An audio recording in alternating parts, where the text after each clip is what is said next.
চোর চক্রবর্তী বলে একটা কথা আছে না, তার মানে এ নয় যে চক্রবর্তীরা সব চোর। চক্রবর্তীরা চোর হয় এমন কথা আমি বলতে পারি না স্বয়ং চক্রবর্তী হয়ে। ওর মানে হচ্ছে, মানে রাজ চক্রবর্তী বলেও একটা কথা আছে তো, ওর মানে রয়েছে তার মধ্যে। রাজ চক্রবর্তী মানে কি চক্রবর্তীরা সবাই রাজা? তা নয় নিশ্চয়ই। আমি তো কোনো চক্রবর্তীকে কখনো রাজা হতে দেখিনি, এমনকি নিজেকেও না। রাজাদের মধ্যে যে শ্রেষ্ঠ সেই হচ্ছে রাজ চক্রবর্তী। তেমনি চোরেদের ভেতরে যে সেরা সেই হলো গিয়ে চোর চক্রবর্তী। তেমনি ধারা এক চোর চক্রবর্তীর পাল্লায় পড়েছিল এই গরিব চক্রবর্তী। এটা তারই গল্প। আসলে এটা হচ্ছে চোর চক্রবর্তী সংবাদ। বিসংবাদও বলা যায় চোর আর চক্রবর্তীর দ্বন্দ্ব সমাসের কাহিনী। গ্রীষ্মের ছুটিতে আম খাওয়ার লোভ সামলাতে না পেরে বনগাঁর কাকাদের বাড়ি বেড়াতে গেলাম। সন্ধ্যার একটু পরেই গিয়ে পৌঁছেছি, দেখি যে আমিও হাজির আর কাকিমারাও বেরোচ্ছেন। কোনো গায়ে নাকি রামযাত্রা হচ্ছে, তাই শুনতে যাচ্ছেন তারা। সারা রাতের ধাক্কা। সে কি, আমিও এলাম আর তোমরাও বেরোলে? আমার যে এখানে আম যাত্রা গো, আমের জন্য যাত্রা, আম খেতে আসা আমার। তা খা না যত খুশি আম, আম তো ইনতার, খাটের তলায় ঢেরি করা রয়েছে। বেশ তো, আম খেয়েই আজকে রাতটা কাটিয়ে দে তাহলে। খালি আম খেয়ে? আমি যেন আমের আচার খেলাম। আমের আচারের মতন নয় ঠিক, রাস্তায় আমের খোসায় পা হড়কে যেরকমটা লোকে খেয়ে থাকে, সারা রাত আম খেয়ে কাটাবার কথায় ঠিক সেই রকম একখানাই খেলাম যেন আমি। কিন্তু যে মাটিতে পড়ে লোক ওঠে তাই ধরে, সেই রকম আম ধরেই উঠতে হলো আমায় শেষ পর্যন্ত। তাছাড়া আর খাবার কিছু তো নেই ঘরে। আমরা তো খেয়ে দিয়ে সব যাত্রা শুনতে চললুম, রাখছে কে এখন? তুই তো কখনো খবর দিয়ে আসবি নে, হুপ করে এসে পড়বি, আমরা টের পাবো কি করে? আম আছে আর দাঁড়া বলে কাকিমা যেন আরেকটা আমোদিত হওয়ার খবর দিলেন। বাতাসা আছে, বাতাসা খাবি? বাতাসা কি একটা খাওয়ার জিনিস? ও তো বাতাস খাওয়ার মতোই, কিচ্ছু না। তবে বাতাসের চেয়ে বাতাসা খেতে একটু মিষ্টি অবশ্যই, কিন্তু তাই বলে কি বাতাসা খেয়ে পেট ভরানো যায়? আম খেয়ে তো যায়। কাকিমার আমন্ত্রণ বাণী। যত পারিস খা না। গোপালভোগ, বৃন্দাবনী, ক্ষীরসাপাতি সব আছে, ফজলিও আছে গোটা কয়েক। তেমন পাকেনি বোধ হয়, দেখ যদি তার দুই একটা পেকে থাকে। দুটো ফজলি খেলেই তোর পেট ভরে যাবে। কাঁচা পাকা কিচ্ছু বাদ দেব না, তুমি দেখে নিও কাকিমা। কাল সকালে এসে আর আম পাচ্ছ না, খালি আমাকে পাবে। এসেছিস ভালোই হয়েছে, বাড়িটা ফাঁকা পড়ে থাকতো, ঠিক সময়েই এসেছিস। এখানে ভারী চোরের উপদ্রব হয়েছে আজকাল। শোয়ার আগে জানলা দরজার খিল এঁটে শুবি, বুঝলি? নইলে তোর যা ঘুম, চোরে তোকেই না ধরে টেনে নিয়ে যায়।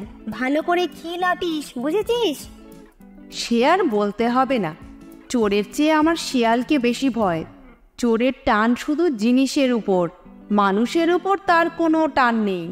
কিন্তু তোমাদের শিয়ালরা আজ তো মানুষকেই টেনে নিয়ে যায় শুনেছি। তোমাদের বনগায় আবার শিয়াল রাজা। আমার কাকা তো এক ভাই বলল, হ্যাঁ শিবুদা, আমাদের শিয়াল রাজারা যদি টের পায় যে বনগায় একজন খেয়ালবাজ এসেছেন। আমি বাধা দিয়ে বলি, টের পেতে দিলে তো দরজা বন্ধ করার খেয়াল আমার থাকবে। বিছানার উপরে জরির গলতি পড়ে আছে, খুলিস নে যেন, তাকের উপরে তুলে রাখিস। যাওয়ার আগে কাকিমা আরেকটা জরুরি কথা মনে করিয়ে দিয়ে গেলেন। ঘরে ঢুকে খাটের উপর জরির তাল পেলাম, আর খাটের তলায় দেখলাম ঢালাও আম। আম দরবার যাকে বলে। রেশমি শাড়ির উপর জরির কাজ তোলা কাকিমার অনেক দিনের বাতি। একটা শাড়ির একধারে একটু জরির কাজও দেখা গেল। আমি জরির তাল সমেত জড়োয়া শাড়িটাকে সযত্নে তাকের উপর তুলে রেখে খাটের তলায় তাকালাম। এইবার আমার আমের খাটনি শুরু করতে হবে। আম নিয়ে খাটবার পর খাট নিয়ে বসে পড়েছি। দরজায় খিল আঁটব কি, মশারি খাটাতে ভুলে গেছি পর্যন্ত। আম খেলে এমন ঘুম পায়, আর আমার মতো যারা আমুদে অর্থাৎ আম খেতে ওস্তাদ, তার উপর ঘুম কাতুরে ভরপেট আম খেলে তাদের যে কী দশা হয় তা টের পাওয়া গেল খুট করে একটা আওয়াজে আমার ঘুম ভেঙে যেতেই। দেখি সন্ডা মার্কা চেহারার একটা লোক প্রকাণ্ড এক ছোড়া বাগিয়ে আমার সামনে দাঁড়িয়ে। লেসন চ্যানেলে আজকে শুনছেন শিবরাম চক্রবর্তীর লেখা চোর চক্রবর্তী। দরজার খিল আঁটতে যেমন ভুলেছি তেমনি ভুলে গেছি হ্যারিকেনের বাতি নেভাতে। উজ্জ্বল আলোয় দুশ্মন চেহারাটা স্পষ্টই দেখতে পেলাম। তার বেয়ারা ছায়াটা লম্বাটে হয়ে খোলা দরজার ভেতর দিয়ে বেরিয়ে বাইরের অন্ধকারে গিয়ে মিশেছে। দেখেই আমার হয়ে গেছে, কিন্তু চোররা চক্রবর্তীদের কাছে কিছুই না। চাতুরিতে তারা আমাদের সঙ্গে পারে না, পেরে ওঠে না। তাকে দেখেই না আমি বিছানায় উঠে বসেছি। হাত জোর করে একটি নমস্কারে সাদর অভ্যর্থনা জানিয়েছি। আসুন প্রভু আসুন, আস্তে আজ্ঞা হোক। চালাকি রাখো, সিন্দুকের চাবিটা দাও তো। চোর বলল, নইলে দেখেছো তো আমার হাতেই, এটা আর আমার হাতে থাকবে না, তোমার ভুঁড়িতে দেখতে পাবে। বলে ছোড়াটা সে একটু নাড়ল। নিজের অগোচরে ভুঁড়িতে আমি একটু হাত বুলিয়ে নিলাম। তারপর বললাম, আগে বসুন, আগে এসেছেন যখন কৃপা করে ওই আরাম চেয়ারাটায় বসে একটু আরাম করুন। পাতপ্পের নাম, রাত দুপুরে পাতপ্পের নাম। চোরটার হাড়পিত্তি জ্বলে যায়। ইয়ার্কিরার জায়গা পাওনি প্রভু? যখন দয়া করে দর্শন দিয়েছেন, সুমধুর সুরে আমি শুরু করি, তখন একটু পায়ের ধুলো না নিয়ে ছাড়ছি নে। কৃপা করে আপনার শ্রীপাদ পদ্ম দুটি আমার হাতের কাছে নিয়ে আসুন, আর তুমি আমার ঠ্যাং ধরে উল্টে দাও, তাই না? তোমার ফন্দিটা আমি বুঝতে পেরেছি। যতটা ঠাউরেছ ততটা বোকা আমি নই।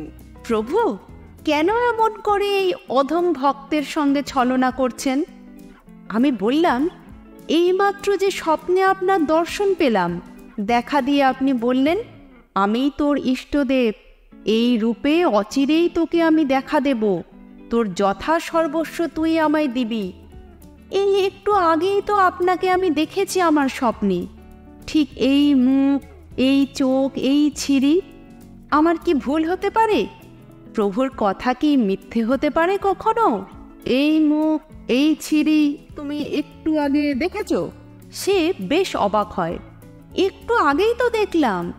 আমার স্বপ্নে আপনি দেখা দিয়েছেন, দেখা দিয়ে বলেছেন, আবার তোকে আমি দেখা দেব। তাই তো আপনি আবার আমাকে দেখা দিতে এলেন। আপনার এই দিব্য কান্তি আবার দেখতে পেলাম। চোরটা কেমন হতভম্ব হয়ে যায়, কি বলবে ভেবে পায় না। শুধু একটু পরে তার মুখ দিয়ে বেরোয়, আশ্চর্য প্রভু, আপনি কি চান বলুন? আমার যা আছে সব আপনাকে ঢেলে দিচ্ছি। আমার সবই তো আপনার, আপনারই দেয়া, আপনারই আবার ফিরে নেওয়া। আমার তো নয়, আপনারই তো। বলুন আপনার কি চাই? তোমার টাকা কড়ি সোনাদানা যা আছে সব আমায় দাও। দেবই তো, সবই আপনার শ্রীহস্তে তুলে দেব, কিন্তু তার আগে আমাকে আপনার পুজো করতে দিন। আপনি আমার ইষ্টদেব, আপনার আগে পুজো করি, তারপর যা কিছু আমার আছে এই ঝর্ণা কলমটি অবধি আপনার শ্রীপাদপদ্মে নিবেদন করব। কতদিন কত জন্ম পরে আপনার দেখা পেলাম, এই জীবন আমার ধন্য হলো। পুজো করবে তুমি আমাকে? বিস্মিত হয় সে। করব না? ইষ্টদেবের দর্শন পেয়েছি, পুজো না করে অমনি অমনি তাকে ছেড়ে দেব? বলেন কি আপনি? বেশ বেশ, পুজো আচ্ছা যা করবার তাড়াতাড়ি সেরে নাও তাহলে, সকাল হয়ে আসছে দেখছো না? তা তো দেখছি, কিন্তু আমার পুজোর আগে আপনি যেন অন্তর্হিত হবেন না, কথা দিন আগে আমায়। পুজো টুজো আরতি ফারতি যা আছে চটপট সারো, তবে ঘন্টা ঘন্টা বাজিয়ে কাজ নেই। বাজনা টাজনা আমি তেমন পছন্দ করি না। ঘন্টা না হলেও শাঁখ তো বাজাতে হবে। শাঁখ? এই সেরেছে। ওই শাঁখ ফাঁক যদি বাজাও তো আমি তোমার পুজো নেব না, তা আমি বলে দিচ্ছি। শাঁখের আওয়াজ ভারী বিচ্ছিরি, অনেক দূর অব্দি যায়। তার উপর এই অসময়ে শাঁখ বাজলে পাড়া পড়শিরা। তবে থাক, শুধু মন্তর পড়েই তাহলে পুজো সারবো না হয়। যা করবে তাড়াতাড়ি সারো, রাত আর বেশি দেরি নেই। আমাকে আরও সব ভক্তদের দেখা দিতে হবে তো, তাদের বাড়িও তো যেতে হবে। এ গায়ে কি আমার আর কোনো ভক্ত নেই তুমি বলতে চাও? আছে বই কি, সায় দিয়ে বললাম, তাহলে দাঁড়ান, একটু দয়া করে, তাড়াতাড়ি আমি সেরে নিচ্ছি। চিত্র বিচিত্র করা একটা পিঁড়ি ছিল, সেটা একটা থামের নিচে নিয়ে রাখলাম।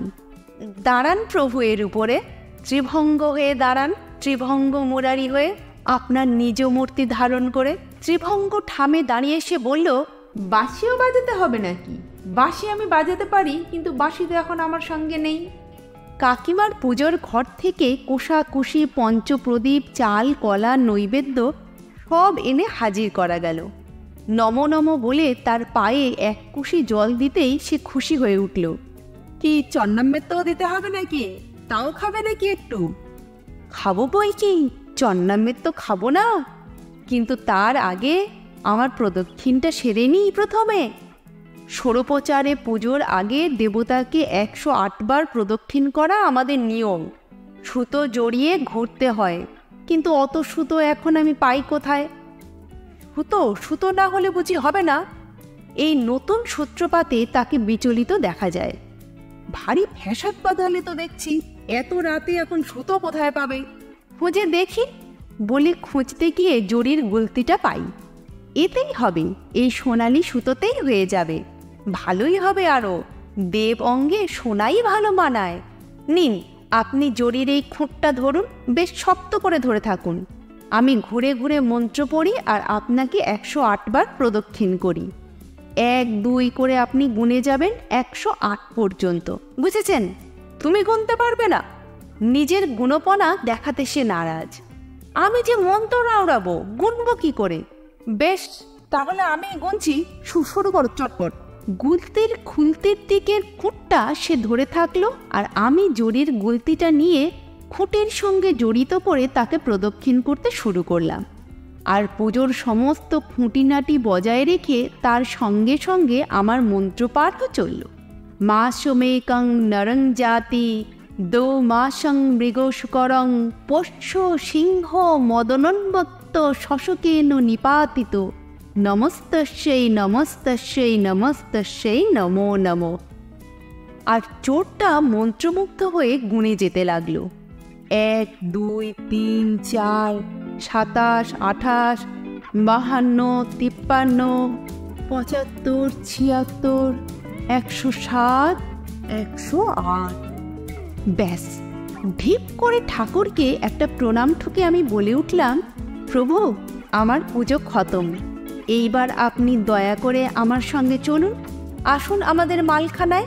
আপনার কি চাই নিজে এসে দেখুন, দেখে শুনে পছন্দ করে বেছে নিন। আমার সিন্দুক খুলে সব আপনাকে উজাড় করে দেব। মন্ত্রমুগ্ধ একটা সুখতন্দ্রা যেন চট করে ভেঙে গেল চোরটার। আমার সঙ্গে আসার চেষ্টা করতে গিয়ে তার চটকা ভাঙল আরেকবার। চেষ্টার গোড়াতেই তাকে থামতে হলো। থামটাই তাকে থামিয়ে দিলে। দেখল যে জরির বাঁধনে সে থামের সঙ্গে জড়িত, আষ্টে পৃষ্ঠে জর্জরিত। এমনিতে জরির সুতো পলকা কাচের মতোই কাঁচা, ক্ষণভঙ্গুর, কিন্তু 108 বারের পাকে পাকা সোনার জড়োয়া গয়নার মতোই তার গায়ে গেঁথে বসেছিল। একটা খড় যেমন কিছুই না, একটানেই ছেড়ে যায়, কিন্তু অনেক খড়ের আঁটি এক করলে তা এতই প্রখর হয় যে তখন সে হাতিকে বাঁধতে পারে। চোরটাকে স্তম্ভের গায়ে ঠেস দিয়ে স্তম্ভিত হয়ে দাঁড়িয়ে থাকতে দেখলাম। বেচারার হাত পা বাঁধা, কাটানো ছাড়ানোর উপায় নেই, জরির সঙ্গে জড়িয়ে নরণচরণ নাস্তি। এই বিজড়িতভাবে তাকে এমন অদ্ভুত দেখাচ্ছিল, বোকা বোকা চেহারায় ভূতের মতন দাঁড়িয়ে কিম্ভূত। জড়ীভূত হয়ে সে চিৎকার করতে থাকে, এসব তোমার কি কাণ্ড বলো তো? কি হয়েছে, প্রদক্ষিণ না গোষ্ঠীর পিণ্ডি? নাও, পুজো তো সেরেছো, এখন আমায় খুলে দাও। ভোর হয়ে এলো দেখছো না? বলেছি না এই রাত্রেই আমাকে আরও সব ভক্তদের দেখা দিতে হবে, নাকি তোমার একটা পুজো নিলেই আমার হয়ে যাবে, 7 পুরুষ উদ্ধার হবে আমার? প্রভু, আর একটুখানি দাঁড়ান, নয়ন ভরে আপনাকে দেখি, দেখে আমার 2 চোখ সার্থক করি। সোনালি জড়ি আপনার শ্রী অঙ্গে জড়িয়ে, আহা মরি, কি মানিয়েছে! জড়ি আপনাকে বেশ মানায়। কিন্তু চোরটা সে কথা মানতে চায় না, চেঁচাতে থাকে, আর 1 মিনিটও সে জরির সঙ্গে জড়াজড়ি করে থাকতে রাজি নয়। সমস্তটাই তার কাছে তখন জরিমানার মতোই বোধ হতে থাকে। আচ্ছা ফ্যাসাদ বানালে তো বাপু, এই কি তোমার হাঁ করে ঠাকুর দেখবার সময়? ভোর হয়ে এলে এদিকে কাক ডাকতে শুরু করেছে, দেখছো না? দেখলাম বই কি, কাক ডাকা ভোর খোলা দরজার ফাঁক দিয়ে উঁকি দিচ্ছিল। দেখতে দেখতে কাকা ডাকলেন, কাকিমা ডাক দিলেন, কাকা তুতু ভাইদের হাঁক ডাক শোনা গেল। যাত্রা দেখে ফিরলেন সবাই।